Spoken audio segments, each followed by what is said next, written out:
I am Jutta Toscano from the University of Basel, where I'm an Ambizione Fellow, and I work on laboratory astrochemistry. I'm originally from Italy, but I was a PhD student in the UK and then a postdoc in the US before coming to Switzerland 3 years ago. And with the PhD Germain de Style program that we have a collaboration with astrochemists, both experimentalists and theoreticians in Bordeaux. So in our field of research, what we do is we try to study chemical reactions that happen in space, in the interstellar medium, so in the space in between the stars, the one that we perceive as dark. There is a lot of molecules and there is a lot of chemistry going on, but the conditions are very different from the ones that we have on Earth. And so what we do is we try to replicate the very low temperature and the very low densities that we find in these regions of space. We try to replicate them in the laboratory and try to study the chemical reactions that happen so that we can better understand, for example, how the stars form and so the stellar life cycle, or how different regions of space are going to evolve and understand the chemistry of the universe a little bit better. The collaboration was very useful because we could spend, so both teams in the past year visited the other a couple of times, and we learned a lot from each other. So two students of mine and I went to Bordeaux to both carry out experiments in the laboratory. So the experimental side of the collaboration is headed by Professor Bergeat, and they have an experiment that is complementary, very complementary in techniques to the one that we have. So instead of studying reactions with, both of us study reactions with water and reactions that happen in the interstellar medium, so astrochemical reactions with water. But we study the reactions between water and charged species, and they study reactions between water and neutral species. And so it was extremely useful to be able to spend some time in another lab that uses very complementary techniques.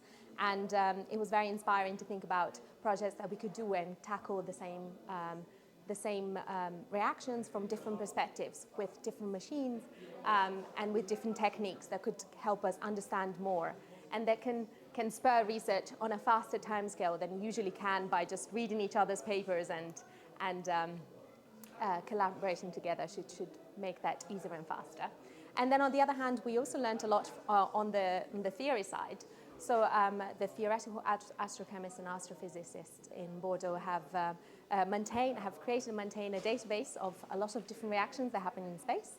And also they've developed a model to simulate the chemistry that happens in space. And we managed to learn to very, very simply run some very simple calculations or simple simulations, so that for us experimentalists, this is super useful because it can really help us gauge, for example, whether changing the concentration of a molecule or changing how fast the reaction happens, what kind of impact it can have after millions of years in that particular region of space. And so it can lead us towards studying the reactions in the laboratory that we most need to better understand the chemistry in interstellar clouds. So we can get a better, we can understand better what is most needed in terms of laboratory data and experimental data, and so it was extremely useful. Actually, it was our collaborator, our experimental collaborator in Bordeaux, who told us about it. We were very pleasantly surprised that our future plans were kind of aligning, but studying similar things from different perspectives, and we thought that we could really discover more and work better if we had a small collaboration and work together. And that's when we started thinking of how to make that possible, and then she had heard about the PhD program and we decided to apply. But it would be slower and would be harder, in the sense that you can always kind of pick up Zoom and call a collaborator the other side of the world or in another country, but you don't get the same exchange of ideas, and you don't get the same knowledge, and you don't get the same amount of time to actually spend together and brainstorm and think about new ways of solving the problem that you're looking at. So it definitely helped, and it made a difference. We meet collaborators, or at least we meet other scientists and experts from our fields and others all the time at conferences. We speak to them on Zoom, and it is very useful to be able to find out something that they know. But when you spend some time, for example, a week in the lab with another expert in the field, there's a lot of things that you learn. So, for example, you learn to from how they think, how they solve problems, it's a bit of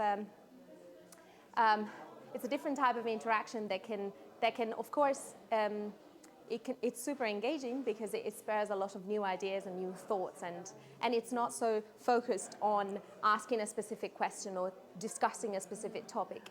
And so it's very vibrant in terms of generation of new ideas and thoughts about new experiments.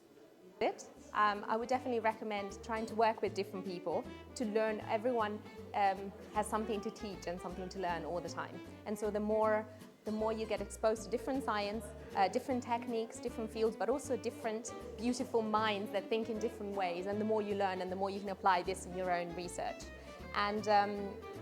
And then perhaps I will quote one of my mentors that one time, whenever you're not sure about whether to apply for something or not, I remember that one time I got this very good advice, with which you're definitely not going to get it if you don't apply. So it seems like it would be a reasonable thing to suggest to a younger self or a younger scientist.